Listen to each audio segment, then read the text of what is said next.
ମହିଷାମୁଣ୍ଡା ସରକାରୀ ପ୍ରାଥମିକ ବିଦ୍ୟାଳୟରେ ଘଡ଼ିଛୁଆଁ ଦିବସ ପାଳିତ।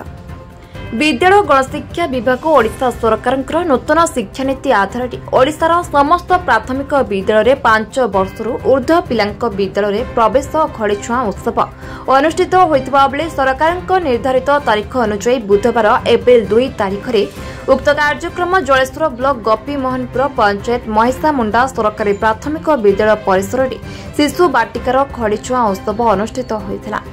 ଏହି ଉତ୍ସବରେ ସିଆରସିସି ମୀନାରାଣୀ ପରିଡ଼ା, ପ୍ରଧାନ ଶିକ୍ଷକ ପୀତାମ୍ବର ଜେନା, ସହକାରୀ ଶିକ୍ଷୟିତ୍ରୀ ଶାନ୍ତିଲତା ପଣ୍ଡା, ସବିତା ରାଣୀ ଅଝା, ସ୍କୁଲ କମିଟିର ସଭାପତି ସଞ୍ଜୟ ଗଚ୍ଛାୟତ, ଗୌରୀଶଙ୍କର ନାଗ, ସଞ୍ଜୀବ ନାଗ ଅତିଥି ଭାବେ ଯୋଗଦେଇ ବକ୍ତବ୍ୟ ପ୍ରଦାନ କରିଥିଲେ। 5 ଜଣ ପିଲାଙ୍କୁ ବାଲ ବାଟିକାରେ ଘଡ଼ିଛୁଆଁ କାର୍ଯ୍ୟକ୍ରମରେ ଯୋଗ ଦେଇଥିଲେ। ତତ୍ସହିତ ସମସ୍ତ ପିତାମାତା କମିଟି ମେମ୍ବରମାନେ ମଧ୍ୟ ଉପସ୍ଥିତ ରହିଥିଲେ। आम विद्यालय नाम सरकारी प्राथमिक विद्यालय महिषामुंडा मुझे प्रधान शिक्षक आज हूँ खड़ीछुआ दिवस सारा राज्य में पालित होउची। सरकार ये पदक्षेप बहुत स्वागत योग्य। समस्त स्कूल रे परी आम स्कूल आज खड़ीछुआ दिवस पालित होउची। बर्तमान सुधा आम 5 जन पिला आसी खड़ीछुआ रे भाग नहीं सारे।